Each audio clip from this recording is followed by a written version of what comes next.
They don't. Well, That's why they waiting so long. and you just started off the show with that comment right there. This is the Lucky Lefty podcast. Yo, this is the Lucky Lefty podcast. I am your guy, Shaun Davis at SD2 Mics. You can see, like, yo, my eyes are like heavy. Heavy. The last 3 days have been incredible, man. Just trying to work and hit connects and talk with people down in Baton Rouge and people in South Bend and people that we know around the program to try and figure out what's really going on. So, of course, the original Lucky Lefty himself, that dude right there, Malik Zaire at Overtime Malik. That dude is being real Hollywood today. I'm going to leave it at that. Leave it to that. Presented by Honora Whiskey. Go to honorawhiskey.com. It's that premium American whiskey, honorawhiskey.com. Well, we don't have a game for you to sip, for you to be able to sip on that Honora Whiskey this weekend, but you can sip on it if you watch two of these teams in the top four lose, because that's what's needed for Notre Dame to get into the college football playoffs. So let's just, the last time we did a show, it was actually our wrap-up show for the Stanford game, and in the middle of that show, the news broke that Brian Kelly was headed to LSU. Since that time, Jack Swarbrick spoke on yesterday. Not only did he speak on yesterday, he had an informal meeting with Marcus Freeman. Now, he told all the assistant coaches to stay on the road recruiting. It just so happens that Marcus Freeman came back and went down to check in on Drake Bowen, the big-time five-star recruit that just committed and came back to the campus. It is also reported that Brian Kelly, the following morning, met with Notre Dame players for about 2 to 3 minutes. I've different reports on how long it was, but nothing longer than 3 minutes. You got to give him more than 2 to 3 minutes. Dude, as our guy Brady Quinn said on his podcast, he could have zoomed that BS. Brady Quinn was totally upset. Brady Quinn was like, dude, what else is there to say? Like, you could have zoomed that crap.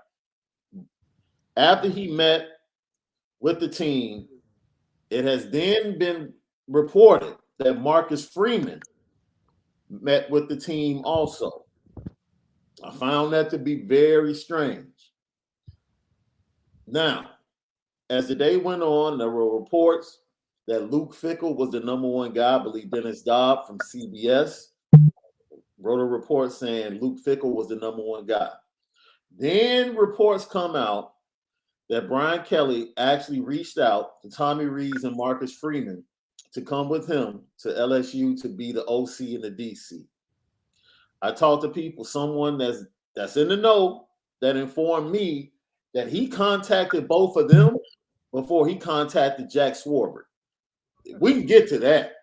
We'll get to that in a little bit, because that right there, he tried to he tried to pull a Lincoln Rock. Yeah, he tried to get a Lincoln off. He tried to pull a Lincoln off. But he wasn't gangster enough to pull it off. Wasn't gangster enough to pull it off. He tried, though. He tried. Then we find out that Matt Bayless was retained by Notre Dame. Good. Which goes a long way into kind of dispelling what we're hearing with Luke Fickell. We'll talk about that. I have to credit the guys over Irish Breakdown for really breaking down that part of the story earlier today and last night.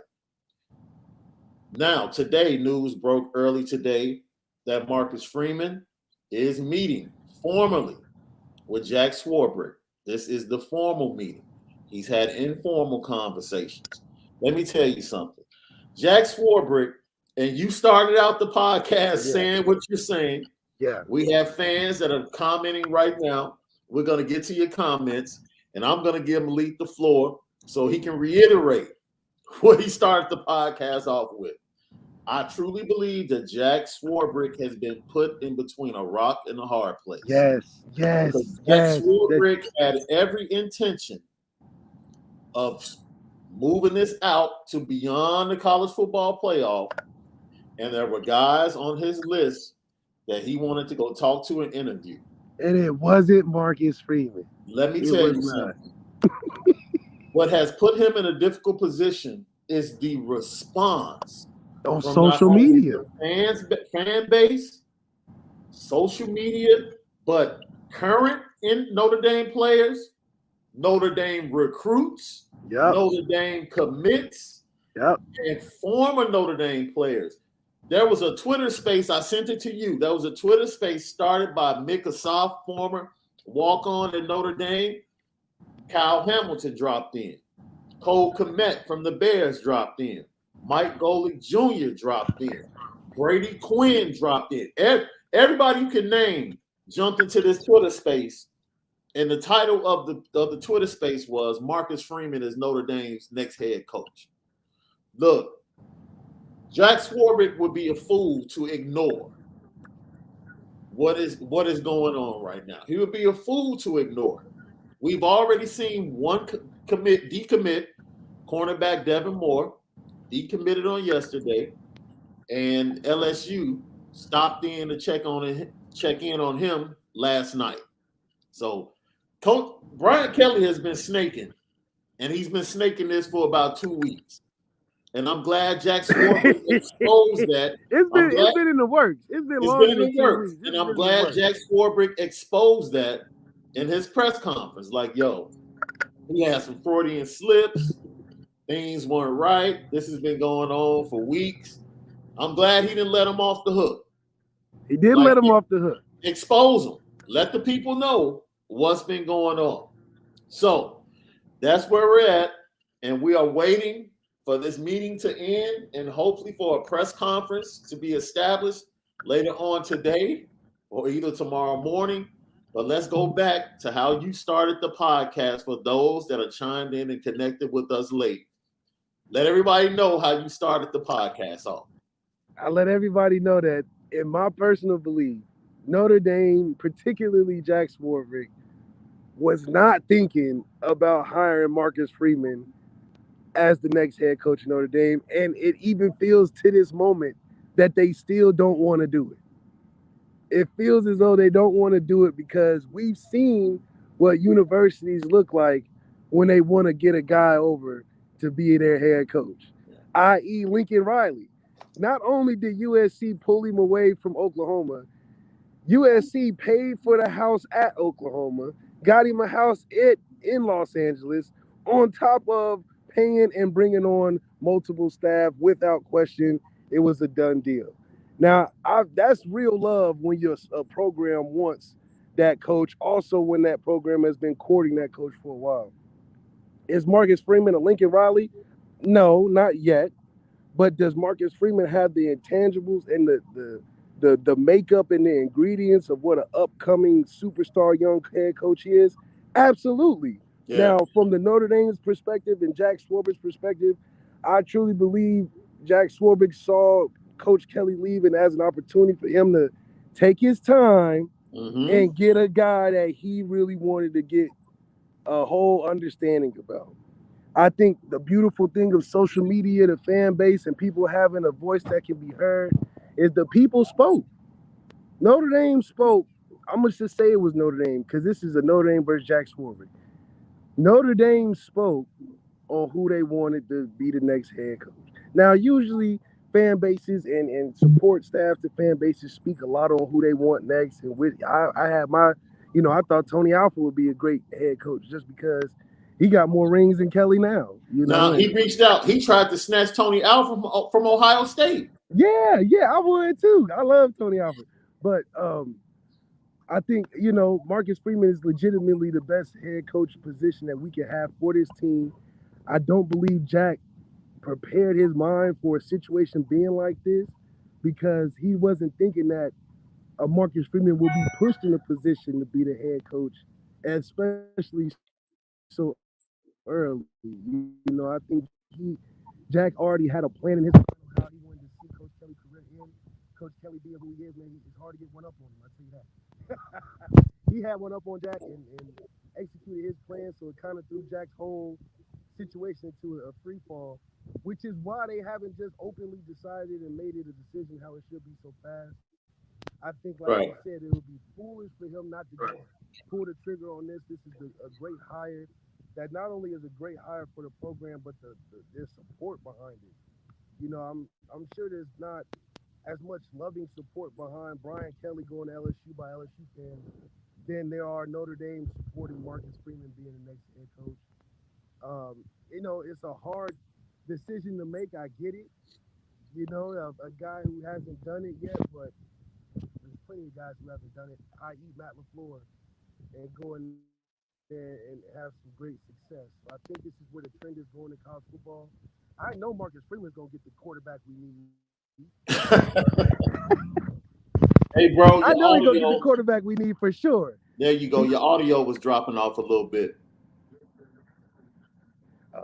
Okay, I'm sure Coach Freeman is going to get the quarterback we need without question. He's been able to show he got a lot of that on defense. Yeah. So I think that's the best place for us to go. It's the best place for us to go. Now, see, you tapped into something, and we can have this conversation. We appreciate everybody that's checking in with us, Lucky Lefty Nation. Um, I agree. Jacob C. Jack Swarbrick can't F this up. He can't.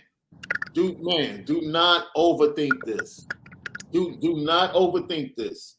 And I know there's a report from the Athletic that came out this morning. I believe it's Pete Sampson and some other writers that are saying that people around Jack Swarbrick and the administration are getting the picture. You know what I'm saying? Because in an era of branding and understanding the movement and the tidal wave, I think even the administration is like, yo, can you imagine how we can capitalize financially off of this Marcus Freeman swell that's going on? Like, But they don't want to do it. I it's feel like they crazy. really do. It's like they want to do it, but they really don't want to do it. Because if they would have, Notre Dame, Notre Dame. If Notre Dame wanted to do it, they would have been pulled the trigger, in my opinion. Oh, I agree with that because I think Lincoln Riley had been at Oklahoma with Stoops a little bit longer, and it was almost known that he was the next head coach in waiting. I believe if Marcus Freeman had gotten to year 2 and 3, that probably would have been established, and even Jack Swarbrick wouldn't have been able to ignore it. But with 1 year, I'll be honest, putting myself in Jack Swarbrick's shoes, it's a hard decision. It's a hard decision just off 1 year. It is. And I understand how magnanimous he is with the players, with the fan base. Like, I get it. But this is like this is the head coach of Notre Dame. This is his legacy because I don't know how much longer Jack Swarbrick is going to be around. Exactly. So and he don't and Jack Swarbrick doesn't. He just gave us the winningest head coach of Notre Dame history. Absolutely. He's done that. Yeah. So he's looking at it like, look, that's what I did too. So I'm not about to just hire anybody, especially people that they telling me to hire. Right. I brought y'all the winningest head coach ever. So, respect that, Now, I will say this. I watched the video. I don't know if you saw the video of Brian Kelly meeting with the players at LSU. Man, that was the least amount of emotion I saw from players meeting a first-time head coach. And it feels the speech he gave them is the same speech I've heard at halftime or of games or beginning of games at Notre Dame. Like that was VK is a very good politician, man. He don't have to rehearse speeches. Oh man. They rehearsed. It's rehearsed. He's too a Tito. It sounds good though. He put some good phrases in there. He said, that's my why. My why is because I love developing players, boy. Man, it's crazy. And I'm like, yo, he sounds exactly the same. And I will say this. LSU will probably experience the most consistency they've had. Ever. Because he's going to beat the teams he's supposed to beat. And you know why? Because of his rehearsed speeches just show you. He's going to be consistent. It don't matter the hostile, everybody talking crap on Twitter. He's going to deliver the same speeches. Yeah. He's going to give you his same structure, and it's going to work. Yeah.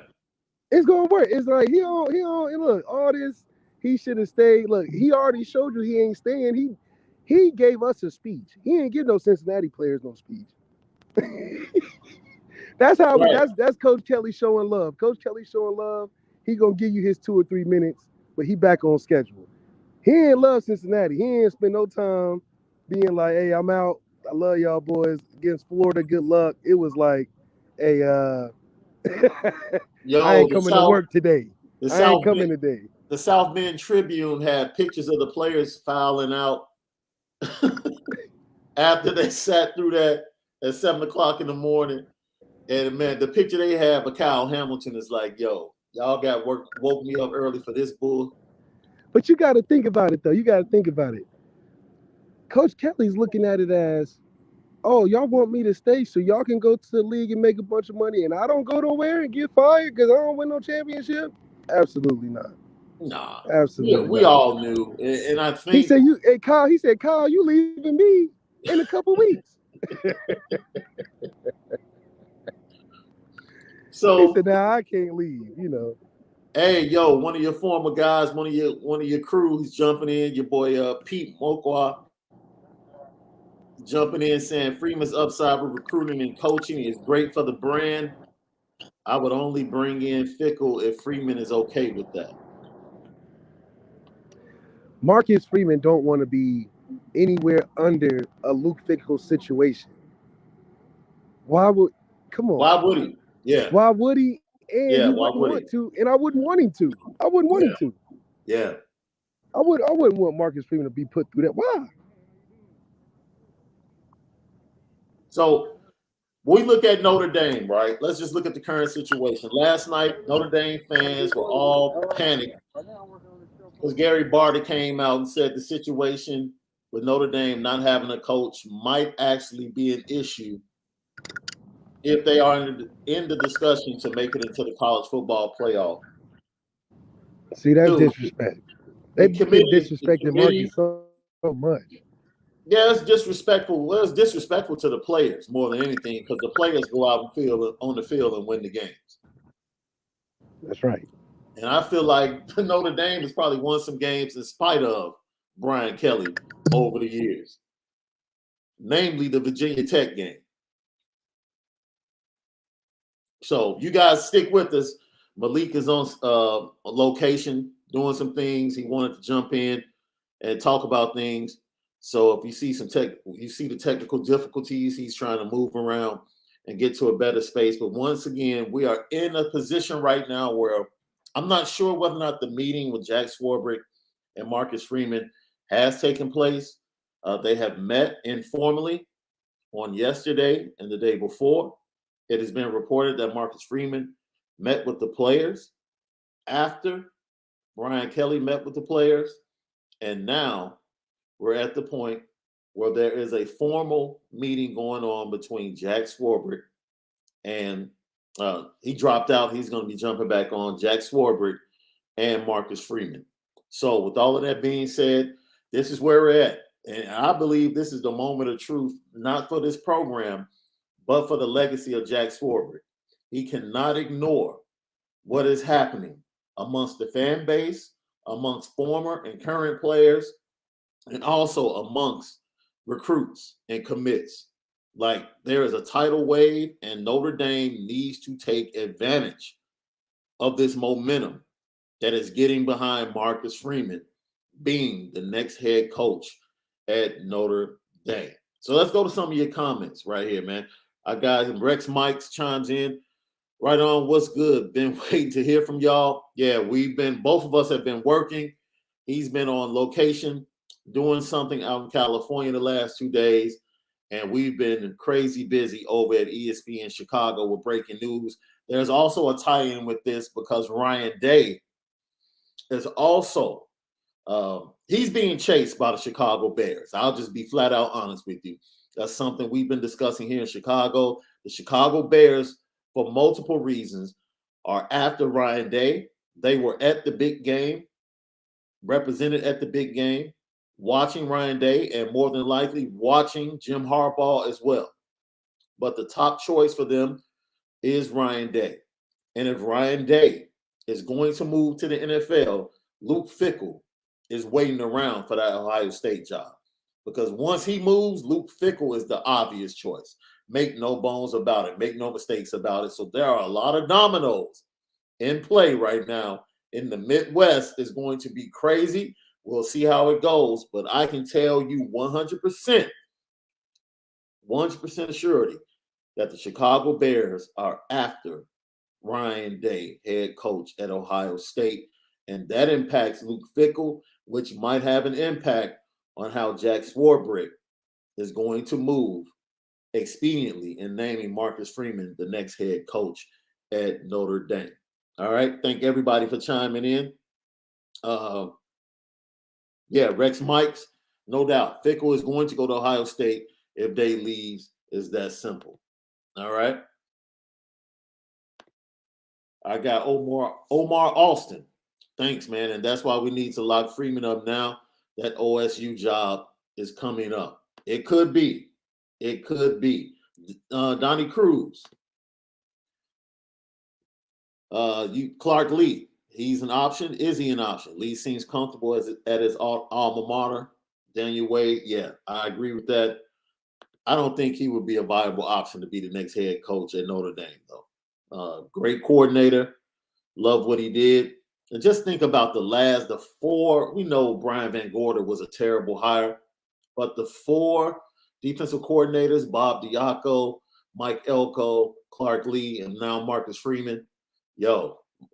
As far as defensive coordinators, he's batting 80%. He's batting 800. Brian Kelly is. So all respect to that. He's done a pretty good job of hiring assistant coaches specifically on the defensive side of the ball. I got Jamie McNeil or Pierre. The disrespect said from BK at the LSU team meeting, it was the middle finger to everyone at ND, the players, AD, coaches, everybody, Freeman for the win. Pierre, I guess you're referring to when he talked about the resources, and he's finally at a place where he has the resources to be poured into the players and where he can go out and recruit players and work with players that can get to a national championship. Now, I'm not going to go too hard at Brian Kelly. I understand where you're coming from. I'm not about to go too hard at Brian Kelly for that because he's trying to make an impression. As I said before, he is a politician. The speech that he gave to the LSU players in their first meeting is very similar to speeches we've heard when watching video with him, with the Notre Dame players before games and at halftime of games. It is very much cookie cutter. I didn't expect anything different. He was trying to make a first impression and trying to prove to those players, because those players had to think to themselves, like, why would you leave Notre Dame to come here? Like, Notre Dame has been more consistent than LSU.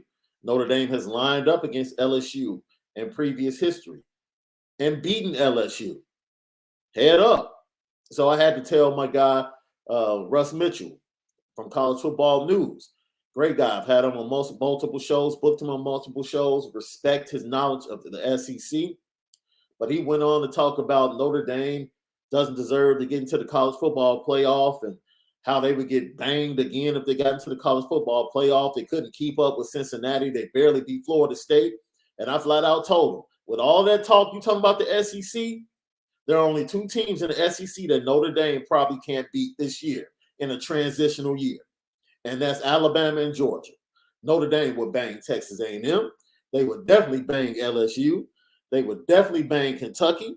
They would definitely bang Florida. So all of that negative talk, you want to talk about Notre Dame getting banged in the college football playoffs? Alabama and Georgia have been doing that to the SEC for the last 10 years. So that's the SEC is totally top heavy. Every now and then you'll get an LSU that jumps up when they get a great team and a great staff, and then they go back to being middle of the road LSU, inconsistent.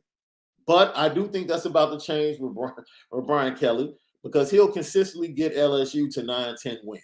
And I really don't think they'll drop below that. They'll be a 9-10 win team, and maybe he can get to the point where he can win a national championship. Maybe he won't.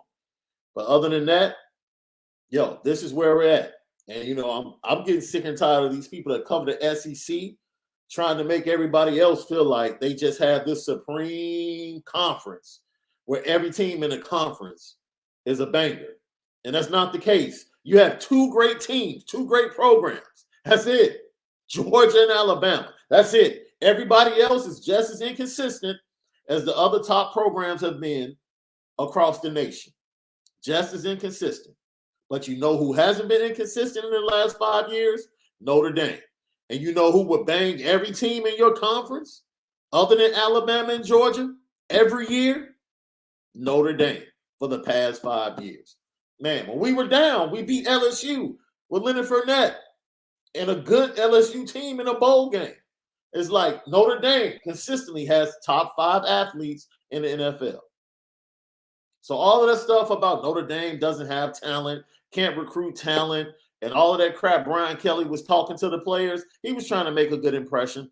But Brian Kelly knows better because he used that same stuff of players to the NFL at Notre Dame on his resume to get the current job.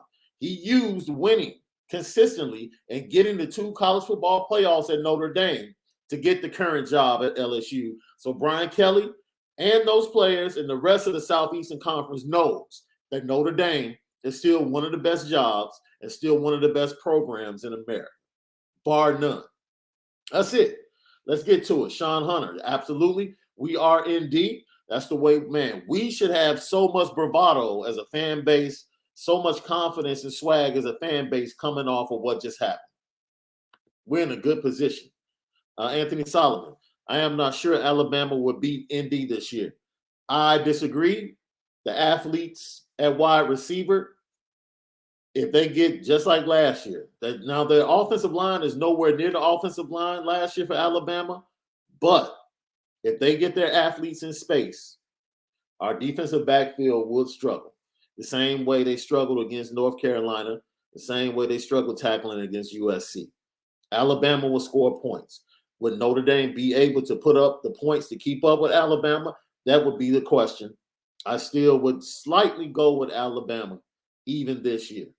But it's still impressive because, once again, according to Brian Kelly and what he told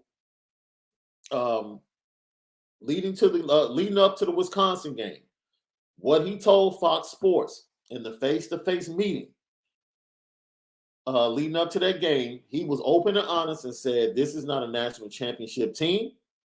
This is a transitional year, and we're building to the team that's going to win a national championship. That's what he told Joel Klatt, face-to-face.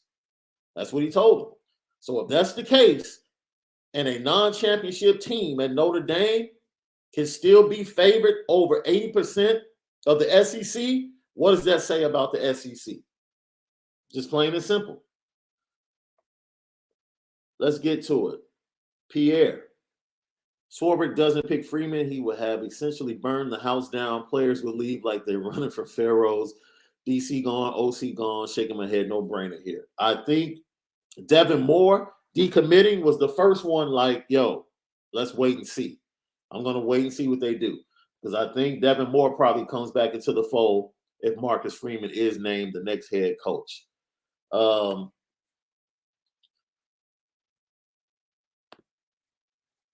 Their offensive line will struggle against our defensive line. Yes, but just like last year, they got the ball out of their hands in 2 seconds. That's the issue. They have a great quarterback, and all they have to do is throw swing passes and get the ball out of their hands in 2 seconds. They don't have to sit back there for 4 seconds. So, you're basically rendering the pass rush of Notre Dame null and void because it's all about getting their talent in space. The other thing they don't have is the running game. Now, that is the key because they don't have Najee Harris. They can't bang you. They can't keep you off balance. You saw how Auburn basically just made them one-dimensional. Notre Dame's best chance is to make them one-dimensional. The only issue, once again, fundamentals and tackling, and we've seen this secondary and the linebackers against great talent at the skill positions multiple times this season struggle to tackle. And that's going to be a problem against Alabama. It is. It is what it is. Yes, the front four will shut down their running game. The front four will put pressure on Bryce Young.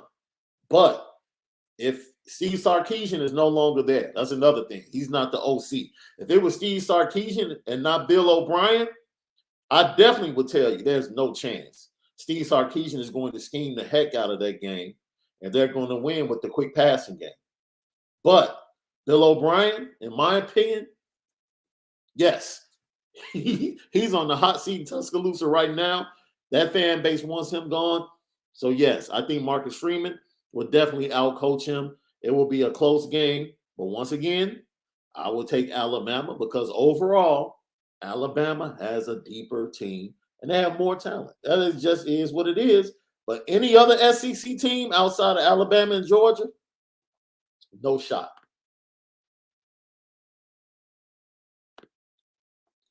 PK4ND, thank you for chiming in. And I got Malik said he's just trying to find a better spot, better location. He'll be jumping back in.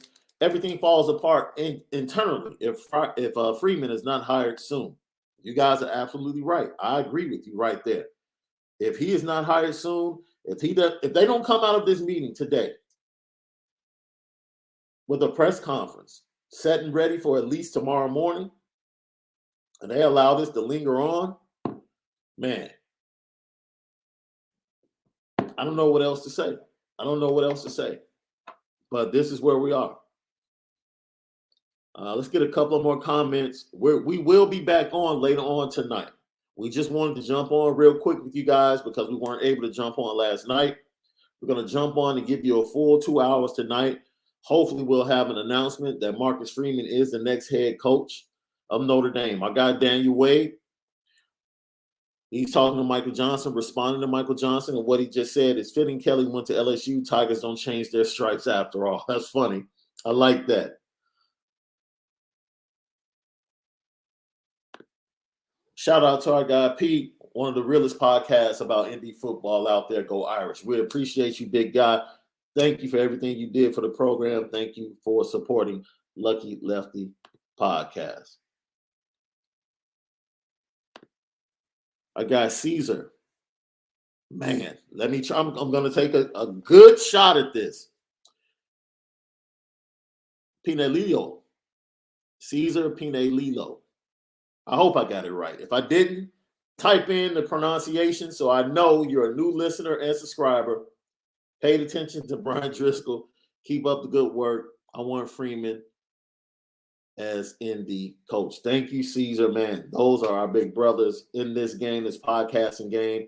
You'll see me over at Irish Breakdown later on this week. We'll be talking about some things, and then I'll come back with my guy Malik and chop it up as well. Support.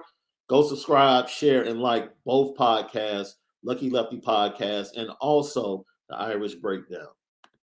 He also says very well said when explaining the nonsense about the ACC lovers as the best conference. I think you meant the SEC, but yeah, the ACC is not getting any love. PK4ND, I appreciate you, Shaun. You're the best. First time seeing you apart from IB. Keep it unvarnished, man. I appreciate the love. Adam Blair, shout out to you.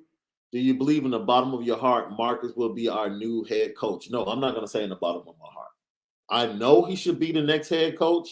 Do I believe it in my heart? No, there are just too many things going on that feels like there's pushback from the administration and Jack Swarbrick that they're being resistant to everything else that's clearly saying Marcus Freeman is the guy.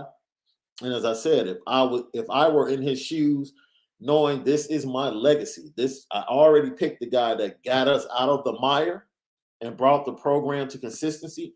And now this decision is the guy that's going to deliver the goods and be my legacy as an athletic director. It's a tough choice. And to give that to somebody that you've only known and been around for 1 year, and to give them the reins of one of the best jobs and programs in all of college football, maybe in all of sports, that's a difficult decision. Jack Swarbrick has a very difficult decision, but he can't overthink this. I understand being deliberate. I understand taking your time. I understand having multiple sit-downs and multiple meetings with Marcus Freeman. But Jack Swarbrick cannot overthink this. To me, it's a slam dunk, right? And I'm sure to many of you, it's a slam dunk. But, hey, I have to let him do his due diligence so that he can feel like he's made the right decision. And I think that's what he said in his press conference, right? Ultimately, this is about getting the right guy. That's what it's all about, getting the right guy. And that's what you want from Jack Swarbrick and the rest of the administration. You want them to get the right guy and for them to feel like they got the right guy so they can support whomever the coach is. If it's Marcus Freeman, I don't want them giving him the job with being hesitant or hesitancy, because then that's going to deal with the support. And then Marcus Freeman and the staff might not feel like they have the backing of the administration. The players might feel that, and then that affects on-field performance. I don't want that. I want everybody to be on the same wavelength and to have the same excitement about whatever move is made and whatever coach is hired. And let's go forward and take the next step as a program. Jamie McNeil. Exactly, Shaun. Jack needs to fill the hole now. If it doesn't work out, he can find his forever coach in a few years when he is in control of the timing of the change. Well, see, that's the thing. I think Jack Swarbrick and what he's doing, I think Jack probably wants to win a national championship in the next 2 or 3 years and bow out. I think he has established that Notre Dame can stay independent. The fact that he wasn't at the expansion meetings on today, there were CFP expansion meetings this morning. He was not there. I think the first person to report that was Heather Dinich. He was not there because he was interviewing Marcus Freeman. So think about how important that is, because Marcus Freeman was there. So he could have flown to the meetings this morning and then come back this afternoon and met with Marcus Freeman. He has the private jet. He has the PJ. But he chose to ignore those meetings and to say sitting down with Marcus Freeman is far more important than going to the CFP expansion meetings. So that says something about how he views this meeting with Marcus Freeman, and possibly says something about how well the informal meetings went in the previous 2 days. So like I said, if you're just reading the tea leaves, you can look at that and say, yo, this is good. We might have a new head coach in the next 24 hours, but that's just some things that could lead to you feeling positive about what's going on right now. So but his legacy is, even though we won't be able to be in the top 4 in the new expansion because we're not part of a conference, it eases what Notre Dame has to do to get in. Now, Notre Dame is on the outskirts. If they lose 2 games, they're on the outskirts of debate getting into the field. And if Notre Dame loses 1 game with their schedule, they're in. They're in. This is flat out. They're in. And that's all because of the work that Jack Swarbrick has done, being a part of that committee and making sure that Notre Dame had its space without having to become part of a conference. So he's kept the independence. He's improved everything around the program. He's brought more revenue to the other sports by allowing them to be connected to the ACC. And in all of that, he's hired the head coach, the winningest head coach in Notre Dame history, that brought the program back to respectability and elevated the brand. The brand is always dope. The Notre Dame brand is always dope, but it had a little dust on it. And Brian Kelly, in a mutually beneficial relationship between him and the University of Notre Dame, brought things back to where they're supposed to be all the time. And now the rest of the legacy is, can Jack Swarbrick bring a national title? And I think he wants to get that national title. From a business standpoint, he's done everything he needs to do to set up Notre Dame for the future. If he gets that national title, I look for Jack Swarbrick to step away in about 2 to 3 years. I really, really do. Let's see. Omar Alston, you had something else. The AD for OK didn't have this problem when Stoops retired. You hired the young hot coordinator already on your staff that everybody wants and has the recruiting world on fire. Once again, apples and oranges. Lincoln Riley had been there more than 1 year, had built a relationship, and could be trusted by the AD. So they didn't need to meet over multiple days. for him to feel secure in the decision. That's why I have no problem with Jack Swarbrick being deliberate, not in the process, but being deliberate in the process of hiring Marcus Freeman. Because it's only been 1 year. It's only been 1 year. And that's not enough to hand the reins over to a guy when you're talking about a program like Notre Dame. That's not enough. So you have to do your due diligence with him. And if he's doing that over the next 2 or 3 days, I'm fine with that. As long as it leads to a press conference with him being the head coach, I'm cool. But we pointed out that Luke Fickell thing, he's going to have to wait. And I don't think with the early signing period coming up and this momentum and the brand, and actually Notre Dame being an underdog, because nationally a lot of people are upset that the Brian Kelly move is impacting the players. And Gary Barta gave Notre Dame even more momentum, because now you see people outside of the program actually feeling bad for Notre Dame and its players. So take advantage of all of this. Hire Marcus Freeman, and make it happen. Let's get on this road to a national championship. Let's see. Pierre, you had something else? The timeline is not in his favor. Destroy the foundation on a new coach, go through a rebuilding process 4 years, or build on what you got and then some, and get the championship in 2 to 3 years. Oh, I don't disagree with that. Those are the two outcomes that he's looking at. But once again, you would much rather the administration and the athletic director to feel comfortable with their decision. The worst thing you can do to Marcus Freeman is hire him because of the fan base and what the players are saying, and the administration and the alumni are hesitant. That's not going to work, because everybody has to be pulling on the same rope, and everybody has to be walking the same way. And that would be a disservice to the players, the recruits, Marcus Freeman and his staff, if he's only hired for those reasons. And they, meaning Jack Swarbrick, the alumni, and the administration, are not 100% behind the hire of Marcus Freeman. If they're not 100% behind it, don't do it.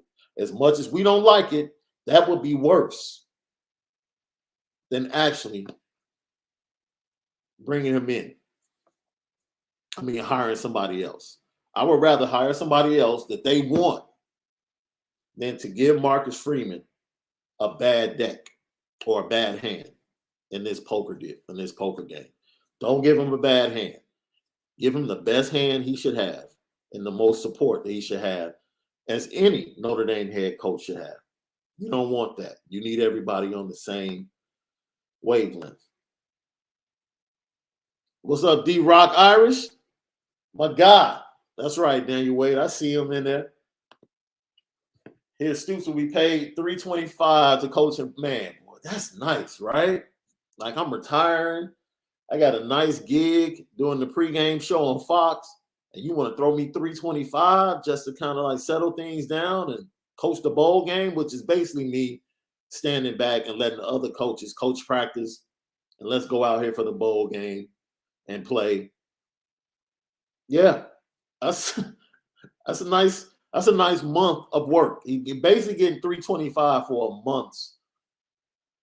a month full of work.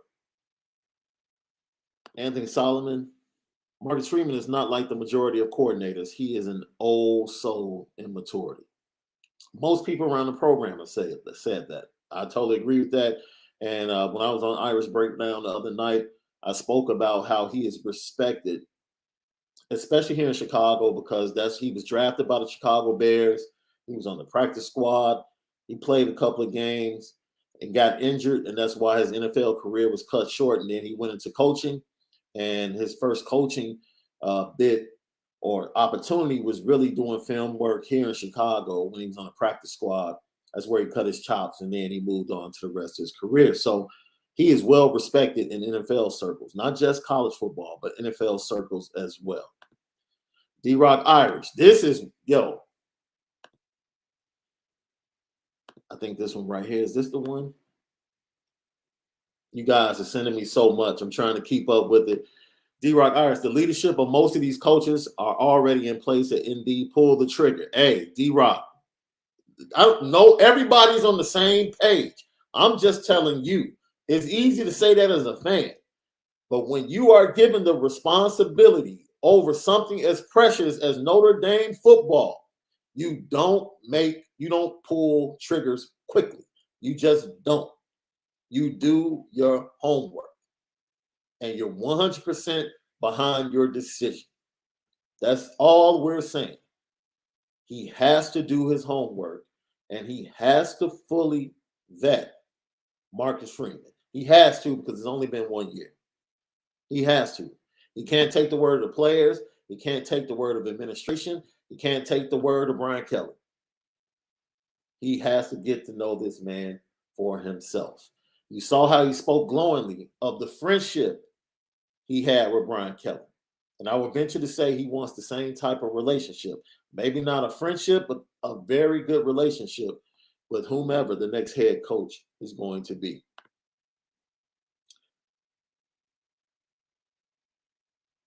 That's right, Daniel Wade. That's why we need you guys to subscribe, share, like, and let everybody know. Go to Lucky Lefty Pod on Instagram and Twitter and subscribe and let others know to subscribe, because once we get to a certain amount of subscribers, we can receive super chats. We actually talked about whether or not we wanted to open it up to be receiving on Cash App and all of that. No, we want to put in the work. We want to put in the work to earn the right for you guys to feel comfortable enough with us and to like us enough to give us the super chats. So we're going to continue to put in the work, continue to give you great content so you guys can get that opportunity to have super chats and give us super chats right here on the Lucky Lefty podcast. All right. So just to let you guys know, Malik is on location. He's actually filming for a TV show out in LA. He broke in, gave us some time while they were on break. We're going to give you a full show tonight. He'll be back at the crib, a full show tonight. We'll give you 2 hours, and hopefully we will be announcing and talking to you guys about Marcus Freeman being the next head coach. You guys, excuse me. Matt Balis, yes. Matt Balis, when the news came out that Matt Balis was going to be retained instead of going to LSU, once again, I don't know if you came in late, Brian Kelly tried to snake Notre Dame. He tried to pull a Lincoln Riley. And we talked about it on the previous show that Lincoln Riley pulled a G move when he took administration with him to USC. He took assistant coaches with him to USC. I don't know if OU had to allow them out of their contract, but he pulled a full gangster move when he went to USC. It has been reported, and I have double-checked with sources, not only in South Bend, but sources that are in the know. And they told me that Brian Kelly reached out to both coordinators, Tommy Rees and also Marcus Freeman, before he reached out to Jack Swarbrick to let him know that he was going to LSU. Jack Swarbrick said in his press conference that his knowledge of what was going on came from the rumors and reports as they poured in. So that's how your guy Brian Kelly is moving. And that's how it was moving. He feels like it's a better opportunity and a better challenge. It's been reported, actually, the transcript from what he said to the ND players when he met with them for about 2 to 3 minutes on Tuesday is actually out there on Twitter. I think Pete Sampson has the transcript of it up in notes. And it's like 4 pages of notes. And basically he said this is all about opportunity. And told his players he loved them and told the players that he respects what they did for the program. And the program has been built to where it is now off of their backs and their efforts. And he thanked them. And he said no one is to blame. He kept, for some strange reason, he kept saying that throughout the speech. There's no one to blame here. There's no one to blame here. It's like, what are you talking about? When did the blame game even come into this equation? Like, who's talking about blaming you? Nobody's blaming you for going and getting more money. No one's blaming you for taking a job that you feel like is a better situation It's like that just goes to who Brian Kelly is as a person, man. He's so worried about how he's viewed that he can't be fully authentic. Like, keep it 1,000, wow. Keep it 100.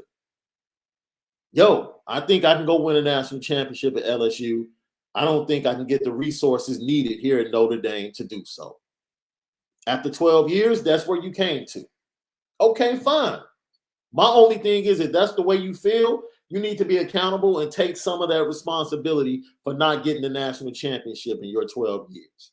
You're the guy that couldn't develop the elite quarterback. You're the guy that couldn't recruit the elite quarterback to take you and get you over the hump and get your team over the hump when you had the dominant defenses and you had the defenses that could compete with the Clemsons and Alabamas.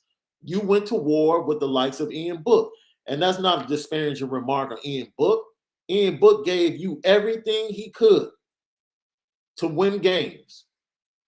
But Ian Book is a third-string NFL quarterback. And for Notre Dame to get to the next level, they need a Trevor Lawrence. They need a Deshaun Watson. They need somebody that can be selected high in the first round of the NFL and be a franchise quarterback on the next level. Will it be Devin Moore in a couple of years? I don't know. Could it be Tyler Buckner? We'll have to wait and see. Maybe Tommy Rees, without Brian Kelly over his shoulder, can develop and better scheme Tyler Buckner to be that elite quarterback. We have to wait and see, Notre Dame fans. Hopefully it can happen. You're right. Pierre, it is not in the nature for BK to accept responsibility. You're absolutely right. You're absolutely right. That's my only thing with him and what he's been saying this entire time. Like, yo, this is a better opportunity. According to what? According to what? It's not a better program. It's not a more consistent program. Better players? Notre Dame puts just as many players in the NFL as LSU. Every year. You break it down into 5-year intervals, 10-year intervals, Notre Dame is right there. With LSU, Tennessee, every other SEC program, the only programs that supersede and exceed Notre Dame on the NFL level consistently, Georgia and Alabama. That's it. And previous to that, it was USC before they went in the tank. Other than that, Notre Dame produces NFL talent all the time. All the time. My guy Daniel Wade, winning is hard. Yeah, that's what that is what he says. Winning is hard. Look, he's such a cliche, man. And it makes me sound like I'm ungrateful. And I think Notre Dame fans feel the same way. It's like we've been walking on eggshells about what to say about Brian Kelly. Because if you speak the truth about what you really feel, and it's not just about this situation, because most of us have felt these emotions leading up to this day in previous years. And if you'll be honest about how you truly feel right now, it might come across as being a hater, being bitter, being jilted at the altar, being left. And it's really none of that. It's just really the frustration of everything you felt and how he's moved and what he said and confirming what we've all known. Like everything that we felt like we knew about Brian Kelly, in spite of the wins and in spite of the consistency, has been proven in the last 48 hours. It's been proven. And now we know what we're dealing with. He doesn't want to take any responsibility for not being able to develop an elite quarterback at this program.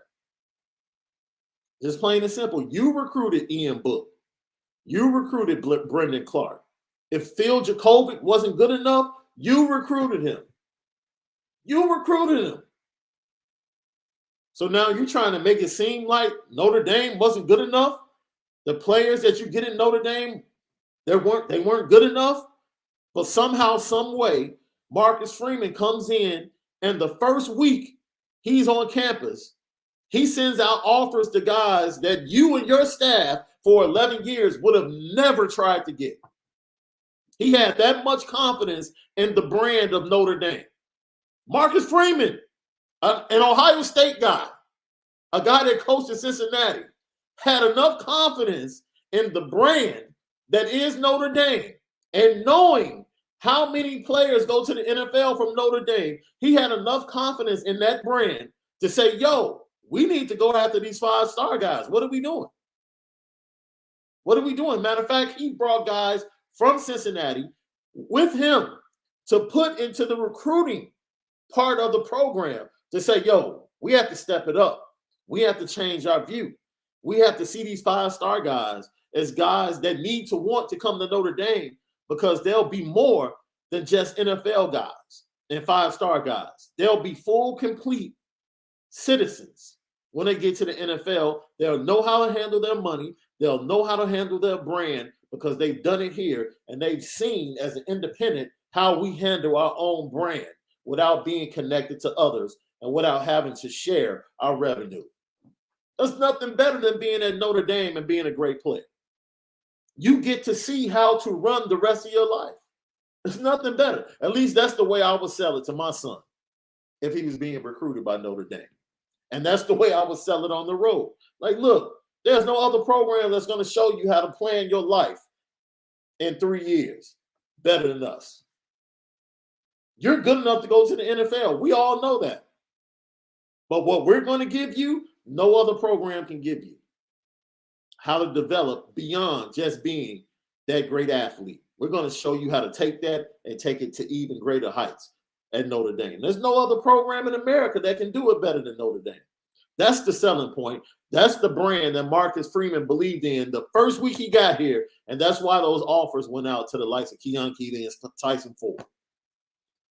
Guys that Clark Lee, Mike Elko would have never targeted. Why? Because they believed in the narrative of Brian Kelly. We can't get those guys here in Notre Dame. Bull crap. Bull. And when you have a guy, now this goes back to Pierre, D-Rock Irish, Rex Mikes, and everybody that's saying pull the trigger. That's the main reason Jack Swarbrick needs to pull the trigger. Because you have a guy that believed in the brand more than your head coach. He believed in the brand more than your head coach did. That goes without saying. For that reason, he should be the next head coach. Immediately, he should be the next head coach at Notre Dame. That's just facts. That's facts. Let's see, what else are you guys saying? Man, Rex, I'm telling you, man, 110%. What? I'm not even a salesman, right? And salute to everyone out there that live having to get up and get people to buy their products each and every day. I don't take that for granted. That's a difficult task. But let me tell you something. It's nothing easier to sell. It's all this narrative about how cold it is in Indiana. Kids don't want to come to cold weather. They want to play in warm weather. All of that stuff, man. Look, Notre Dame has something in the bag to sell. It's like when I was a kid, right? You had to have a snow cone stand for me to come to your candy store in the summertime here in Chicago. Because if you didn't have a snow cone stand, I don't want your candy. I'm going to walk 2 blocks down and go to the candy store that has the snow cones outside so I can get my snow cones, I can get my Chico stick, I can get 50 pieces of penny candy and 2 bags of sunflower seeds. That's how I broke up my $2 and still had change for the next day. Real talk. That's how I had my candy for the week. But you had to have that snow cone. There's certain things that Notre Dame has in the bag that attracts everybody to Notre Dame that nobody else in college football has. They don't have it. And that's what Marcus Freeman saw from afar off. He saw it when he was at Cincinnati. Because if he didn't see it, he would have taken the more money and the prestige of the SEC and run with that job. But he immediately saw the brand, the power of the brand, and how it would impact youngsters. We're not even talking about people like us that buy tickets and merchandise. He's talking about teenagers. He saw the impact it could have on teenagers. And he hit the road running. He hit the ground running. And that's the type of guy you need at the head of the program. A guy that believes in the brand. If you don't want to have a guy that believes in the brand, then go get a Luke Fickell. That as soon as Ohio State opens up, he's bouncing. Go get him. Go get a Matt Campbell that rebuilt Iowa State, but as soon as everything got tough and he was time for him to go to the next level in the Big 12. In the Big 12, we're not talking about the SEC, the Big 10, in the Big 12, when it was time for him to go to the next level with a 3-year starter in Brock Purdy and Breece Hall, who was a Heisman candidate at the beginning of the year, preseason Heisman candidate, and to come away with that 7-5, no sir. No sir, no thank you. We don't need you in Notre Dame. You've already shown us you can't get to the next level. No, and I don't want to hear, well, he'll have better talent in Notre Dame. Nope. No, thank you. Nah. 3-year starter at quarterback in the Big 12 and a Heisman candidate at running back couldn't get it done. No. I don't get it. I got Edward Heff, Urban Meyer. Man, this is my thing with Urban Meyer. He's not on my list, right? He's on Malik's list. Yes, that would be a grand slam. In theory, because of what he's done. But is the timing right for Urban Meyer right now? That ship might have sailed. That's my only issue. Is the timing right for a move like that for Urban Meyer? You know, we know his connection to Notre Dame is one of his dream jobs, but I just think that ship has sailed. And quite frankly, the dude has a franchise quarterback. Like, everybody's laughing at him right now. The dude has a franchise quarterback, and a franchise quarterback that every week is getting better without talent around him. So if they can draft right, Jacksonville will be much better in a couple of years. It's the NFL. Everybody's 500 pretty much. So once he gets talent, he's going to be right there. What's up, Brendan Cordial, man? Thank you for tapping in. Oh, that pretty little girl you have right there in the picture, man. She's a sweetie pie. I can already tell she has your heart. She's reaching, her hand is right there on it, boy. She has it right in her hand. She can get whatever she wants from you, can't she? If every power is just, we're the best to get you to the NFL. Indy must sell something more. We'll get you to the NFL, but we'll get you to the NFL with character. 4 for $40. Dang. The price of that 4 for $40 is going up. It's greater than 4 for $40 now. You know what I'm saying? It's like 4 for $50. We're talking 50 years down the line, 60 years down the line. I mean, these kids are only 18. You know, if they live 70 to 80 years, it's greater than that. So I agree wholeheartedly with you. Let's see. Anthony Solomon responded to Daniel Wade. Even Kelly apologists are joining the fight for Marcus Freeman. Yeah, that is crazy. This momentum, you know, because it's usually Notre Dame against the world, right? But this momentum that has been gaining the last 24 hours is just amazing to wake up and to see current and former players. Almost like they had a secret meeting, right? And you just wake up on a Tuesday morning and you see tweets of Marcus Freeman from current players, former players, recruits, commits. And it's like, yo, this is bananas. This is crazy. This is unprecedented. I've never seen anything like this. So thank you for chiming in, Jeffrey Hudgen. Hell, he's going to have Hamilton with the second pick. You know what?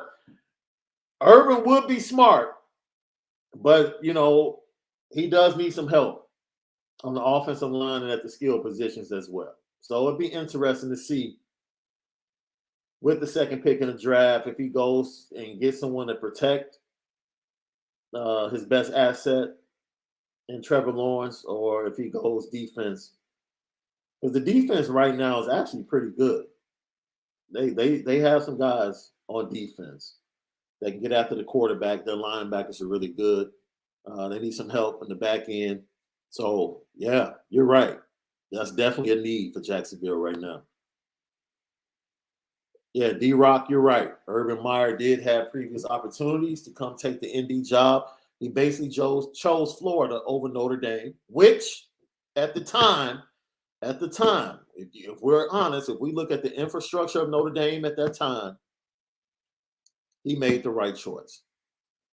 He made the right choice for him, in my opinion. That's just my opinion. Notre Dame is always the right choice in my heart. But from a business standpoint, the infrastructure wasn't the same. It's not what it is now. He made the right choice.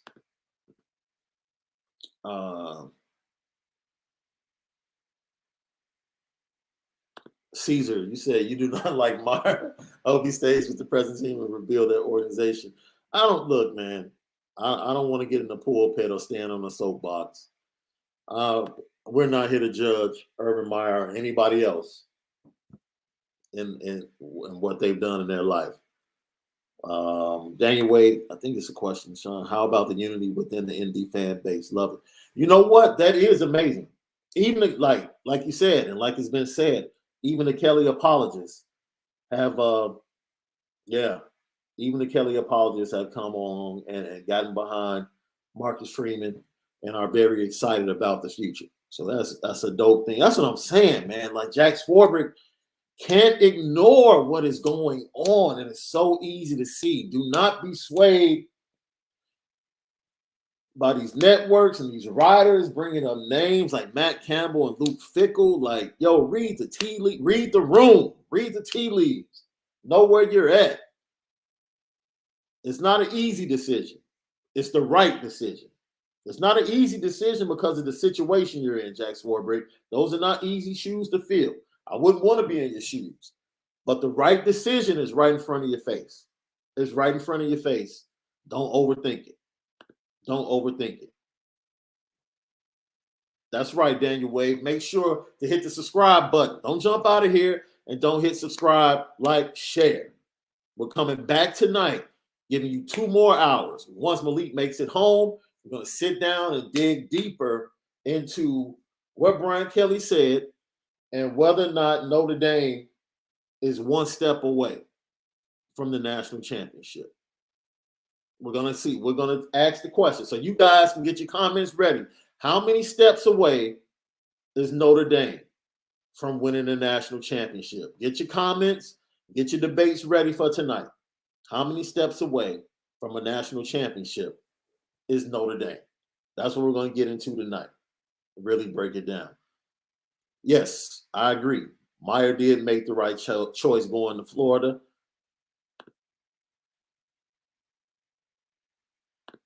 Yeah, the whole world watched Notre Dame get catfished by Kelly, so of course they want to see us get a fair shake. You know what? In the words of DJ Khaled, I look at Brian Kelly and say, you played yourself. Ultimately, you played yourself. You did. You had the world. You had the world. You only had one move to make to get to your ultimate goal. Now you want to start over for chump change? Mel Tucker got $9 million because his contract was laid out. I think his base salary for tax purposes, according to the contract, the picture of the contract, allegedly, the actual contract has been put out there on social media this morning. His base salary is $400,000 for tax purposes. Very smart, very smart. And then other attributions or other contributions, to Brian Kelly. Each year, I think the first year is 9, then it goes up incrementally by a small percentage every year until it gets to the final year, where I think he's about 9.8 in the final year of the contract. So, and then under that, they were saying that there are other ways, whether it be IRA, trust. I'm not a big financial guy, but the contract pretty much read out that they can contribute to other areas rather than just giving it directly to him if he chooses to do it that way. And allegedly, that is the actual contract that has been put out on social media today. I'll tweet it out from the Lucky Lefty podcast Twitter and Instagram page a little bit later, but I did see that.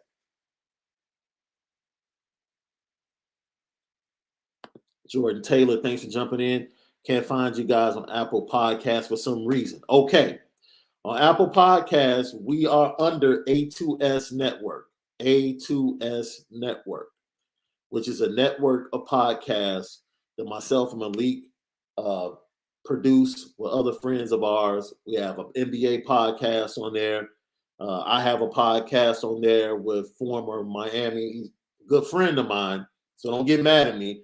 It has nothing to do with where he went to school, but I also have a podcast on there with my good friend Jared Payton, who's a former running back in the NFL, and he played running back for the Miami Hurricanes. So forgive me. The friendship was there.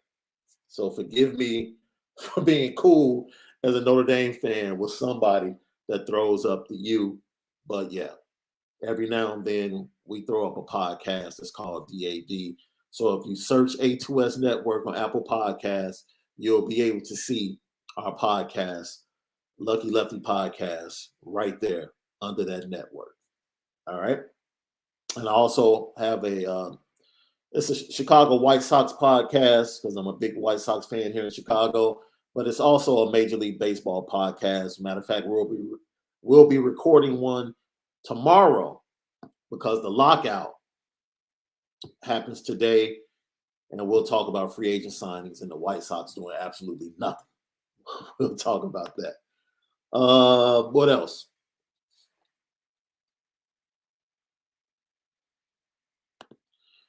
Okay, Caesar. In my opinion, when you don't like someone, it's not judging. We are adults and none of us are perfect or is perfect. Same time, we are very close. That's funny. No, it's not that. Well, I have no reason not to like anybody that I don't know. I just don't. Like if I see a story or I see someone caught in a video, that's an issue between, let's take Urban Meyer. That's an issue between him and his wife. I know how I treat my wife. So it's really nothing for me to say.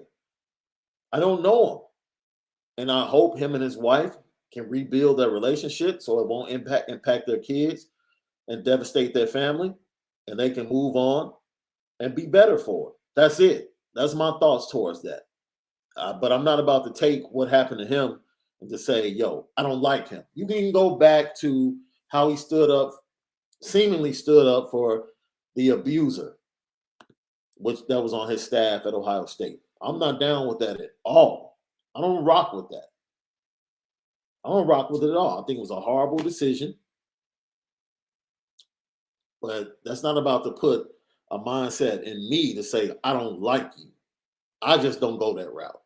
I don't know him. Because outside of those two things, he could really be a decent human being. I don't know. I haven't spent enough time around. That's enough for Urban Meyer. Let's see.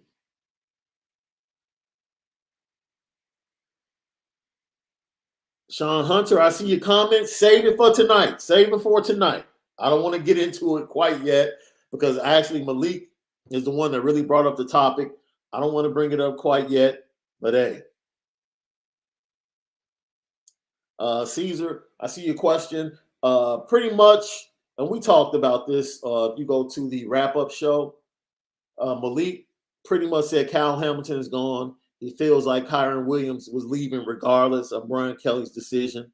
And Isaiah Foskey is the only one that we really don't even know how this will impact his decision. But once again, based upon the wave of the wave in the direction everything is going, Isaiah Foskey would come back just for Marcus Freeman. The way players have been reacting, I can see Isaiah Foskey saying, look, I'm going to put my name in an NFL draft to see the feedback I get so I can know what to work on. I can become better and become that first round draft pick that I want to become. And I'm going to come back and rock out with my guys and play under Marcus Freeman. I can definitely see him doing that.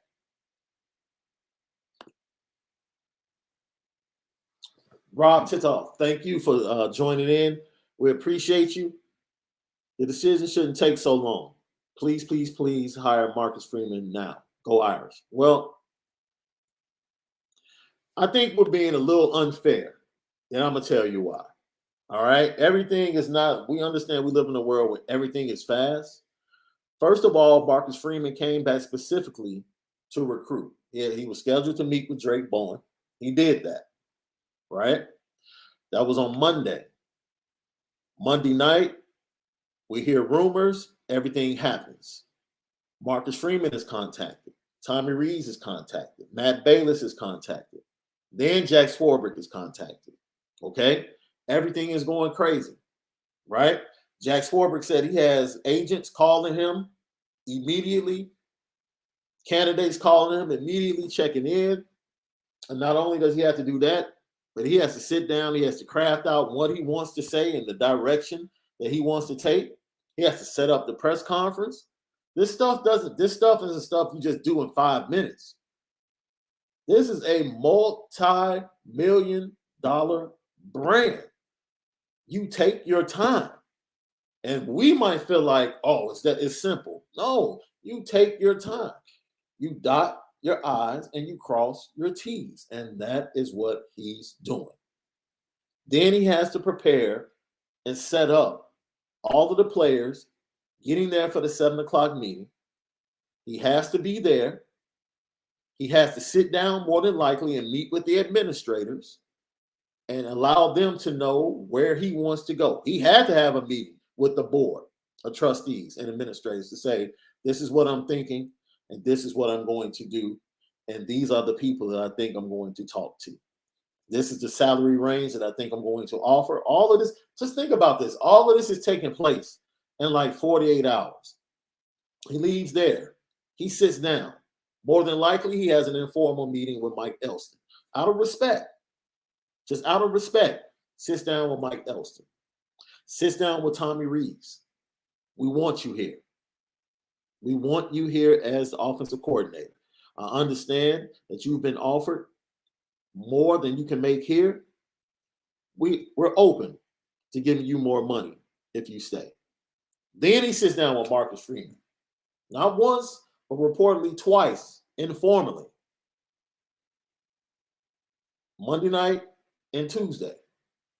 Marcus Freeman reportedly meets with the players after Brian Kelly meets with the players early Tuesday morning. Jack Swarbrick then leaves there, has to go through his list, has to do the normal things that he does. Don't forget about the normal things he has to do every day. Then he has to make the decision. I'm booked to fly to the CFP expansion meetings. Man, do I make these meetings? If I don't make these meetings, then I have to call ahead, let them know I'm not coming. But still, I have to make myself abreast of what's going to be talked about because I can't allow Notre Dame not to be represented. So in some way or fashion, I have to talk to someone and say, yo, this is how we feel about this. This is how we feel about that. Notre Dame is going to be represented in the room, even if I'm not there. These are all the balls he has to juggle in the last 2 days. So we really have to be fair. Then he has the press conference. He wins that, in my opinion. Because the swag I want to see from him, like, yo, we're Notre Dame. We're good. We're going to be okay. We're going to go get the next head coach that's going to lead us to the national championship. That's all I wanted from Jack Swarbrick. That's all I wanted. We got it. And now we're here. News breaks early this morning that he's spending the day with Marcus Freeman formally. This is the formal interview. Formal interview, you talk about things that might have concerned you from the previous conversations. You get a better understanding, and you bring up salary and staff. So if they're in there hammering out salary, Marcus, who do you want to bring on the staff? Are you cool retaining Tommy Rees? Are you cool retaining Mike Elston? Who do you not want on the staff? If this is the conversation, it takes time. It takes time. This is not a rush conversation because he's getting to know a guy he's only known for 1 year. That's it. He's only known him for 1 year. This is not Lincoln Riley in Oklahoma, where he was around for multiple years. And everybody in the program fell in love with him. No. 1 year. So we're being a little bit unfair to Jack Swarbrick saying, yo, hurry up. Let the man do his job. Because you want him to feel 100% about that decision so that Marcus Freeman and the players in the program can get the full support and resources of Notre Dame. You know, that support resources that, according to Brian Kelly, is insufficient somehow, some way. Got him his job at LSU, but it's not good enough. I just find it interesting, man. Let's see. You guys are keeping me in here, man. Greek, and he's 206. Freeman as head coach makes the most sense. If he isn't, he's gone, either to LSU or if we hire Fickle instead, Freeman goes to Cincy to be the head coach there. Make Freeman head coach, retain Reeves, and hire a DC with head coach experience. Only thing I will push back on a little bit is Marcus Freeman is not going to LSU. I've heard from people and I've seen reports that he is a tad bit upset with the way Brian Kelly did things and how he alienated his assistant coaches in the process. So I don't see him joining a staff where Brian Kelly is the head coach. I don't see it. So share, subscribe, like, let us know how you feel. We'll come back later on tonight, give you 2 hours, and we're going to talk about, hopefully, Marcus Freeman being the next head coach. And also, we're going to get into how many steps is Notre Dame away from winning a national championship. That's all. I see your response, Rob. Let me get to it. Your response, understand, Shaun, about the time to be well spent, but the longer to make the decision, do we not run the risk of him going to OSU or other jobs? Well, first of all, let's be honest. If this goes past Thursday or Friday, Marcus Freeman, in my opinion, is not going to be the guy. That's a clear sign. Clear sign, right? Because if you hear Gary Barta and you heard him say, look, not having a head coach might be an issue in that room if Notre Dame has a chance. Excuse me. You have to think about that as Jack Swarbrick. So by Thursday or Friday, if Marcus Freeman is the guy and he feels that he's comfortable with that decision, it needs to happen no later than Thursday or Friday so you can have him in place for the CFP decision on Sunday morning at early afternoon.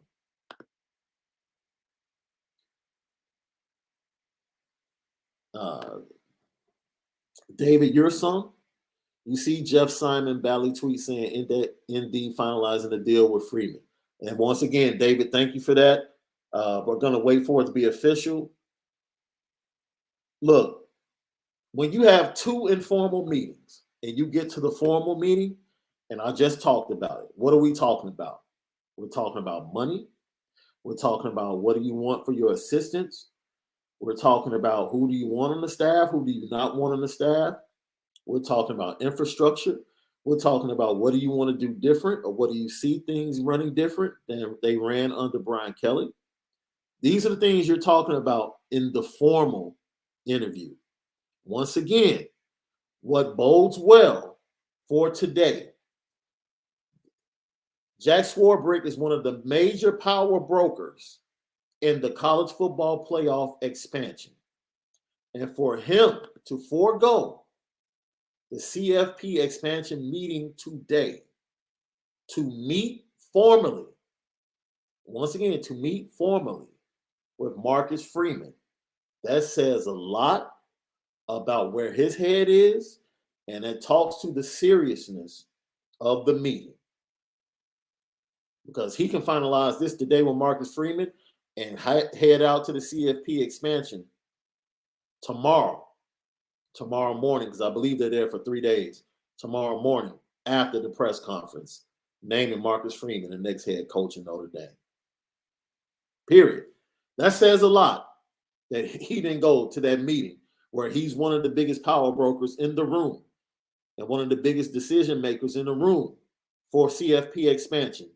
For him to forego that, to meet with Marcus Freeman formally, I'm telling you what's being discussed. Infrastructure. What's going to be done? Money. Money for your assistants. Do you want Tommy Reeves? Because we want to keep him. Is that cool with you? We want to keep Mike Elston. Are you cool with that? They're laying the infrastructure for him being the next head coach at Notre Dame. So if you're starting to see the reports that a deal is being finalized, and I don't want to hear that crap about Notre Dame. You're going to hear this. Notre Dame's going cheap with Marcus Freeman. Look, he's a first-time head coach.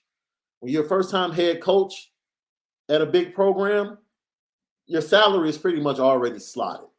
You're not about to get Mel Tucker money, Brian Kelly money, Dabo money. Go back and look at Dabo's first contract at Clemson. Because he was a first-time head coach and never had a job either. And guess what? That's around the range that Marcus Freeman should get in his contract. With incentives. With incentives. The man has basically been the spearhead for 2 top 5 recruiting classes in 2022 and 2023. He's the guy at the forefront of that. There's nothing left to be said. Stay, Jeffrey Huggins. I don't know if you're asking me to stay. That's going to be hard. I actually have to go produce a show from 6 to 8. No, from 6 to 9 tonight. And then I'm going to hop immediately back on here. So I'm headed downtown to produce a show. We're talking Ryan Day, Bears, Cardinals, White Sox doing nothing, absolutely nothing. And and the MLB lockout. I'm going to produce that for 3 hours, shoot back home, meet with you guys for 2 hours, and talk about Marcus Freeman being the head coach. I'm going to put that in the atmosphere. Marcus Freeman is the head coach at Notre Dame, and the steps needed. How many steps to the national championship for Notre Dame? Let's see. Greek and East 206. Alfred turned ND down. I don't know what he turned him down for. I haven't seen a report. He turned Brian Kelly down. That has been reported and confirmed. He chose to stay. And you know why Brian Kelly. See, Brian Kelly thinks he's slick. He wanted Marcus Freeman because he wanted that lead recruiter. And the only reason he wants Tony Alford is because Tony Alford is one of the best recruiters in the world. In all of college football, Tony Alford is one of the best recruiters. So, if Tony Alford turned down coming back to Notre Dame is actually Notre Dame is set with their running back coach. If Lance Taylor stays, they're set. If he wants to go with Brian Kelly, who brought him to Notre Dame, that's fine. Notre Dame's fine. They have talent in the backfield. Notre Dame will be fine. They'll find a nice running backs coach. Jeffrey, once again, do you think Elston stays if offered? DC. I don't know what the case is.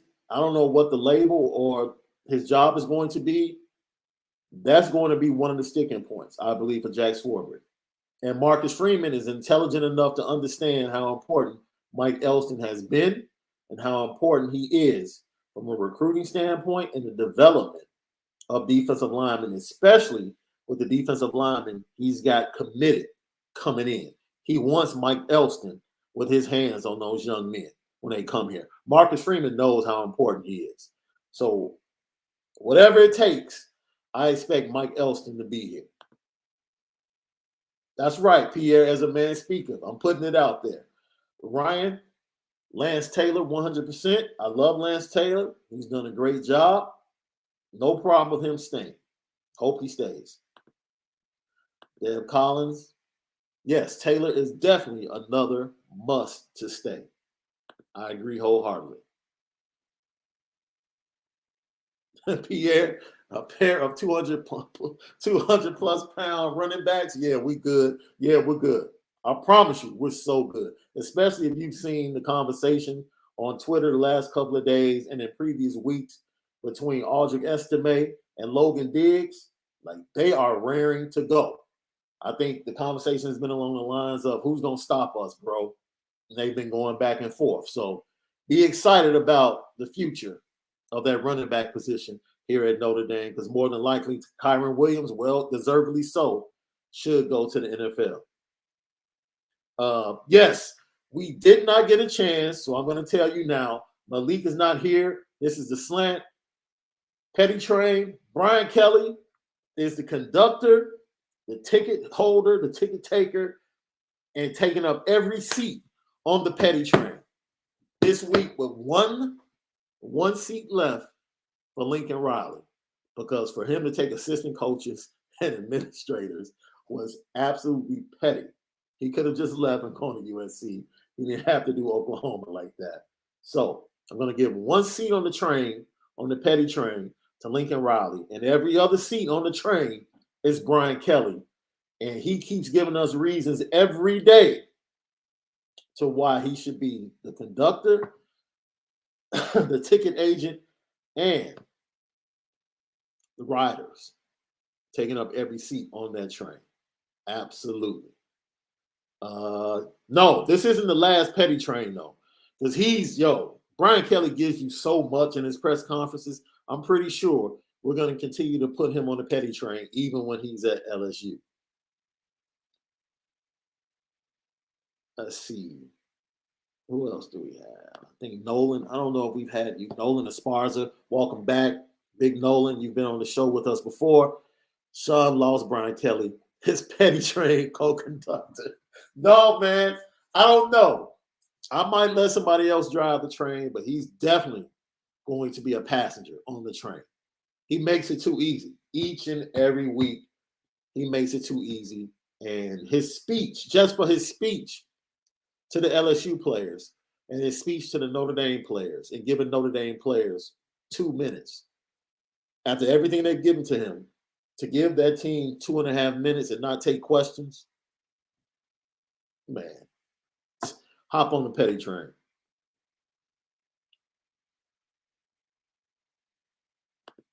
Deb Collins, if it's Freeman, the football world is going to be put on notice. Yes, as you know, you guys, I write for Irish Breakdown, handling predictions and also betting lines.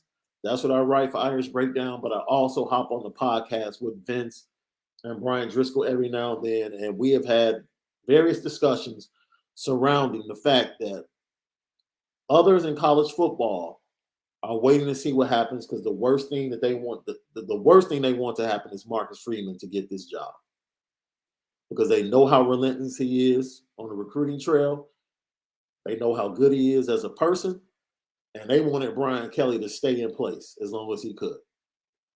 If Marcus Freeman gets this job, yes, the college football world will be on notice. And I know for a fact that Oklahoma is hot on his trail. The Oklahoma Sooners do have him on their short list to take over that program. Let's see, Bob Bordenaro just got on any rumors about the next coach. We just talked about it, Bob. There are rumors that a deal, the reports out there only on social media. I haven't seen anything official. There are things out there saying that Marcus Freeman is finalizing a deal with Notre Dame. That is not official. We have talked about the fact that how important it is, reading the room and reading the tea leaves, that one of the biggest power brokers in the CFP expansion being Jack Swarbrick, for him to forego the CFP expansion meetings today to meet with Marcus Freeman says to me that this meeting is very serious and very important. That's what it says to me. I don't know about anybody else, but to me, that makes it seem very important, and that they want to get a contract done and make him the next head coach. I could be reading into it too much, but that's just me. I got AJ. I can't believe they haven't announced Freeman yet. I am so sick of people saying they shouldn't hire a first-time head coach yet. The program couldn't be in a better position for a first-time head coach to succeed. Hey, Jack Swarbrick said that. He said, when I hired Brian Kelly and I started this process 12 years ago, this program needed somebody that had experience and could rebuild because of where we were. Now, Jack Swarbrick's words, yo, we don't need that. And we can be open to a lot of different avenues. He also went on to say that he wouldn't name an interim coach, and anyone that did receive that tag would not be a candidate for the job. And a lot of people took that as, oh man, Marcus Freeman, he's not going to get the job. No, basically what he was saying is, I'm not giving Mike Elston and Marcus Freeman, the two guys that will get interviews, I'm not going to give them that tag because I want them to be prime candidates for this job. That's what he was saying. And people just took it the wrong way and ran with it. Omar Alston. Oh, that's what's up. I'm a White Sox fan since the Big Hurt was a rookie. Why are the White Sox sleeping during the offseason? I feel like Reinsdorf and Krause are back in spirit. I disagree. You can go to A2S Network, check out our White Sox podcast. If you go to the last episode, me and my co-host Terrence Tomlin, who's a beat reporter for the White Sox from the Biggs Network here in Chicago, we said that Rick Hahn and the moves that he would make would be via trade. He's going to make the big moves via trade. And we knew that they wouldn't go out and spend money. Like, if you thought there's no reason to give Marcus Semien 10 years, but teams are rushing, and the teams that are rushing are desperate teams. The Seattle Mariners, the New York Mets, and the Texas Rangers. They're desperate, and even with the moves they've made, they're not better than the White Sox. They're not better than the Astros. They're still chasing the best teams in the American League. So my advice to you, quick side note, talk White Sox, be cool. Be patient. You have a great team, and there's no one in the division that's even close to us or that's made a move to get close to us. The White Sox will be fine. William Wolf, is it true that Freeman called out Kelly while he was addressing the players? If so, I love him even more now. William, that was something that has been thrown out there. As I said before, I don't know how it happened, but Marcus Freeman spoke to the team after Brian Kelly did. That has been confirmed. So I don't know about him calling Kelly out, but I know it was Brian Kelly for 2 minutes. Total time, I think it's been reported that the players spent 23 minutes in the room. 2.5 to 3 minutes went to Brian Kelly, and the rest, in my estimation, probably went to Marcus Freeman and Jack Swarbrick, who also spoke to the team.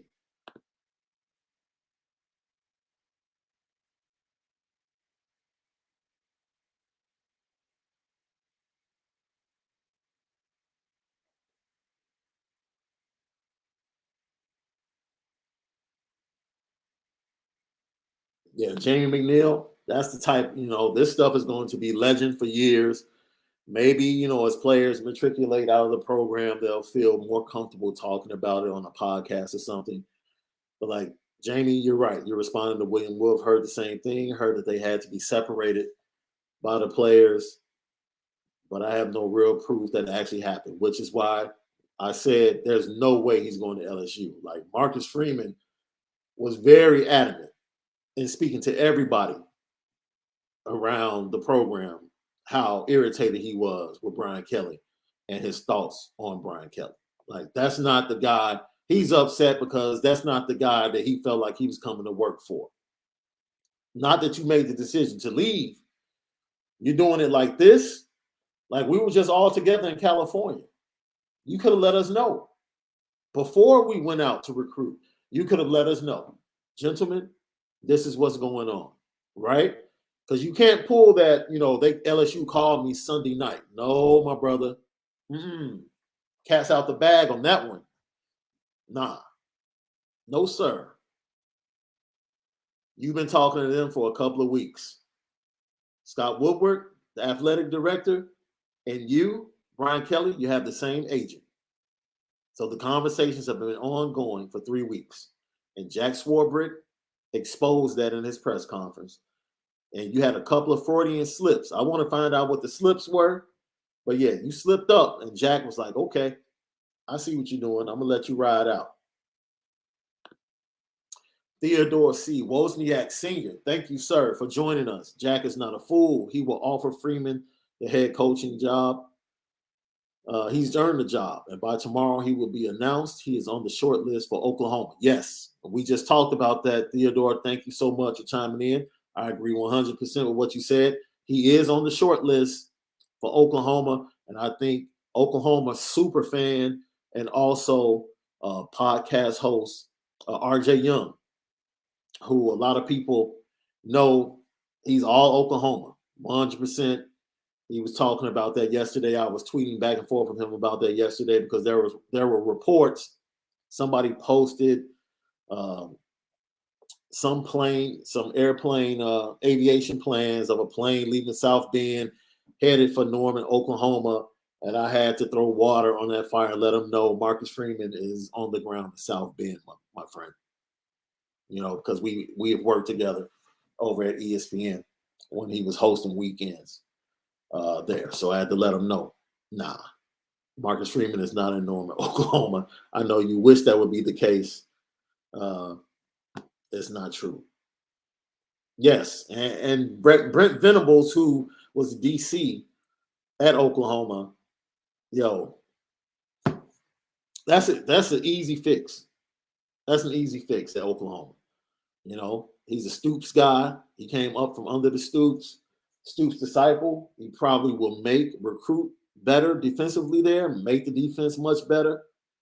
You know, whether or not he can get those great quarterbacks that Lincoln Riley was able to get and those great offensive linemen is yet to be seen. But yes, the Venable move makes sense. Pierre, you crazy, my dude. Shaun, the fire chief. I had to, man. I had to. You know, we're cool enough that we talk and go back and forth. He throws shade at Notre Dame every now and then.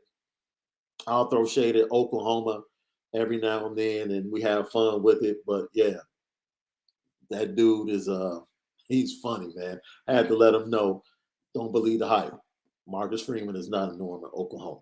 So once again, I'm about to get out of here, guys, before I get fired from my other gig, man. You guys don't want that, even though that probably would lead to me spending even more time with you guys. You guys have been great. Lucky Lefty Nation. Once again, subscribe, share, and like Lucky Lefty Podcast. Follow us on Instagram and Twitter at Lucky Lefty Pod. And then stick with us and then go back. Even after this is over, go watch our previous show we did on Monday night and get the intel from Malik Zaire when he was talking about the real reasons behind Brian Kelly. This is someone that played for Brian Kelly, was in that locker room, and knows who he is. It was a great show. Go watch that. Or if you want to rewatch this, catch up from the beginning. If you came in late, do so. And we'll be back here with you guys tonight. Malik had to jump out. As I said before, he was on location filming a show out in L.A. He's real Hollywood right now. You know what I'm saying? But he was on location filming a show. He jumped in. He gave us about 15 minutes. But we're going to give you 2 hours tonight. And hopefully we'll be talking about Notre Dame hiring Marcus Freeman as their next head coach. So for everyone, I appreciate you, Spark 5219. Thank you so much. And I see you, Freeman 2025. Thank you all. Subscribe, like, share, and we'll be back here with our new head coach later on this evening. Lucky Lefty Podcast. We'll see you.